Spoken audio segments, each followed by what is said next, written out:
for us, the shots we made the other night, the shots we've been making, they didn't go. We didn't get as many attempts, and we probably spent a little too much time trying to drive and create things rather than just make it simple and really drive it for that next kick. I think we're conscious of trying to get fouled, and we knew that the foul line is so important in this game, and it's so important to Purdue. They're undefeated when they win the free throw game, and they got that again tonight. But we missed a lot of the shots. I mean, they looked down, they were right there, and it'd be one thing if they were all challenged, and unfortunately for us, they were open. And we took a few that weren't right. Took a few we'd like to have back, but that's going to be part of the game. We gave up too many points in the post, and it wasn't just the post-ups, it was the rebounding. And we did not rebound the way that we needed to. And our front line did not. It's one thing to give up the points, but we've got to get some defensive boards. And so the defensive rebounding, it hurt us. It definitely hurt us. And we can't play along that front line and have Emmett, Collin, and Hodder combined for 2 boards. That's not going to get it right. So we've got to keep. We're capable of better, and we've got to do better, and we will. So it's unfortunate and a great crowd and great energy that we fell short. They played hard. We played hard. We could have played a little smarter, but the bottom line is a couple of those shots go down, it's a different story for us.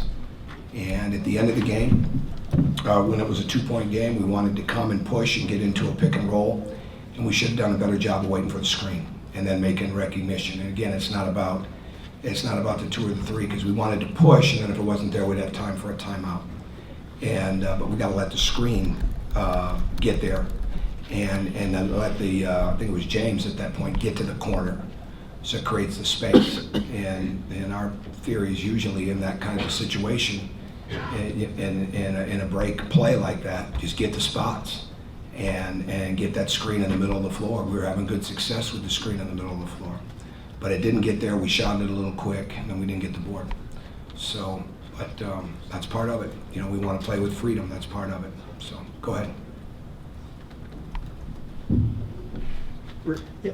It seemed like early the first 8-10 minutes the game was faster, up and down more, and then they sort of slowed it down, turned it more into a half-court I think we game. slowed it down, unfortunately. I don't know if it was them as much as we did. I think we weren't, I should let you finish your question, I'm sorry. No, that's what my point. I don't think we weren't moving the ball as quick as we needed to there. And it seemed like we were sitting in that 23 range for a while. And no question, we were trying to dribble. We were trying to create some contact. We were trying to get them moving rather than just do what we do. And in all honesty, I probably should have subbed a couple guys, and I probably should have got Yogi out at one point there because he was trying to do too much with the ball, you know, rather than just let it happen.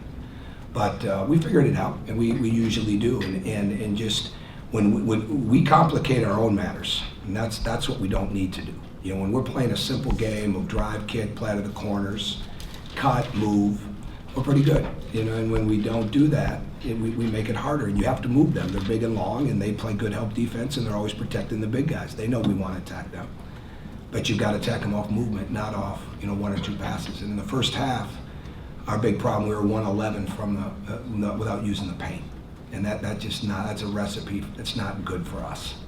And when you don't have a true post-up game like us, you got to get through the paint. You've got to play through the post. And we just didn't do enough of that, and we hit that little lull that you're talking about where we didn't do enough of that. Mike? Yeah, the score was tied, and they got 2 or 3 layups right in a row there. When I call timeout, you talking about in the second half? When you went to the zone, and Naki's had his big dunk, and Yeah. Davis got that layup. Yeah, and I subbed, as you might remember there. Yeah, we that was not by design. So that was not by design to let them come down the lane. And on it, we need to do a better job of standing our ground there. Is that the question? Yeah, was it just the fault of people in the zone, or guys in the zone? Yeah, it was moving out of the way. I mean, it is what it is. I don't think it's any big secret. You watched it. I mean, we didn't stand our ground. I mean, when they're coming down the lane, you've got to have better. I mean, you're in a zone for a reason, and at that point, it was a 1-3-1. And so you've got to play the middle, you've got the middle and the back, and we're not in that defense, we're not really going to the corner with that back man. So you just got to stand there and take your ground, that's why I subbed, or hold your ground, that's why I subbed there. Tom, 47 minutes all your bench tonight, they scored 2 points. Is that tough of a night as they? Yeah, you know, I haven't really studied the box score as much, so yeah, it's not good. That's not as good as it needs to be, but I haven't really looked through that.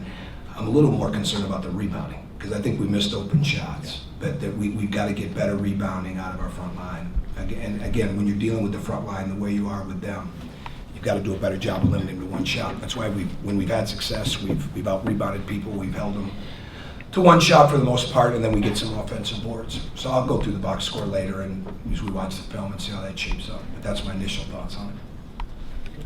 You mentioned the rebounding. What changed between the Minnesota game and tonight? Was it just the 7-footers, the aggressiveness? What changed for you Well, guys? it's a different game, for one thing. You don't pick up from where you left off, for another thing. The ball bounces differently.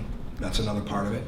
But I would probably say that we weren't as aggressive on the glass as we needed to be, and I think we missed some blockouts. But again, I don't want to say that wholeheartedly till I really look at the film, but my memory serves me correct. We missed some blockouts.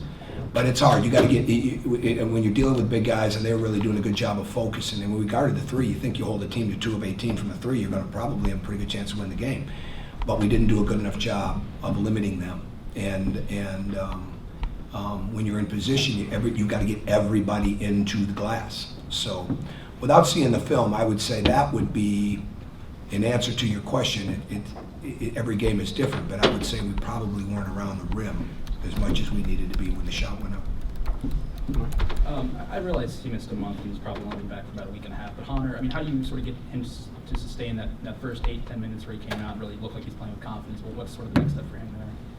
Well, I think the whole thing for Hunter comes down to consistency. I don't think there's any question about that. We're not gonna move forward with 1 rebound, 17 minutes. And offensively, he was pretty good, and he's just gotta, there's gonna be some fouls. I mean, there's a lot of contact, they're aggressive. And bottom line, he's just gotta continue to, he's gotta hit people, he's gotta use his second and third reaction, second and third effort to go up and get balls. And you know, you're playing defense, the shot goes up, you just gotta go up and grab the ball. So, you know, he'll get back into that. But we've been, you know, even when he was healthy, we were a little bit by committee in there. And we have the ability to do different things with Colin. And at times, Stan defended that post pretty well. So they're hard to deal with, and those two are hard to deal with. And again, it's not the points tonight, to me, as much as it was the second shots, because that's such a high percentage shot. You know, if you work and you try to be aggressive to make it a tough first shot, and at times we did, at times we didn't. But the second shot, those were pretty easy shots, and he was a part of those as well. Coach, you addressed in the first half, you had your biggest lead, 20 to 12, and they went on 11-3 run. Well, you did the same thing in the second half when they had their biggest lead at 8, and then about 5 minutes later, you went on 11-3 run. How were you able to accomplish that? Well, the flow of the game was just, I mean, I don't have a specific answer because I don't have the running scoring total there. I would say we executed pretty well. And even when we were missing shots, I felt good about that. The only time I was most upset when they got the layup and the dunk down the middle. I mean, that just can't happen. But we got that adjusted. I mean, we toughened up and we got better. But I would just say when the ball is moving and when we're making that quick pass and we're making it one dribble early, which is a big thing for us, big thing to me, then we're better. But I got to go back and look at the flow of the game to give you a more specific answer. I don't have that photographic memory, I'm sorry. Jeff? When threes aren't falling, what needs to happen for you guys to be able to win sort of a street fight like this? Well, I don't think it's, we didn't take that many threes. I don't think it's going to change, or we're going to stop shooting threes. And we missed open threes in a big sense. I think that we got to get some rebounds, some offensive rebounds. Colin Hartman didn't have an offensive board. I mean, 17 minutes, no rebounds. I mean, some of it's bounces, and we'll watch the film. But I think we'll see that our hustle on the glass wasn't what it needed to be. So again, it's offensive rebounding. It's making the next pass. When we got in the middle pick and roll, we got a lot of good stuff. And I don't want to take anything away from their win. I mean, because they earned it. They did a really good job. But we missed some open shots, bottom line. And so,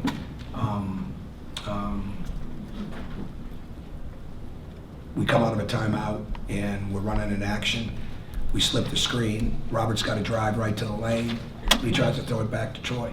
You know, and Troy's not free. The play's for Robert to go. I mean, sometimes with young guys, that concentration, you know, that focus when it's going fast is not what it needed to be. You know, so I mean, those are a couple things that would have given us a basket. It might have given us a 3 somewhere, right? So the bottom line is when the ball's going through the paint, I think I said this before about the other night, there was only one play that was really designed to get a 3. And that's it. Everything else was off movement, spacing, flow, back cuts, next pass, transition, offensive boards, whatever it is. That's the biggest thing for us. So it's really not a number of 3s or a number of 2s. It's just getting through the paint and getting the best shot. Okay, last question.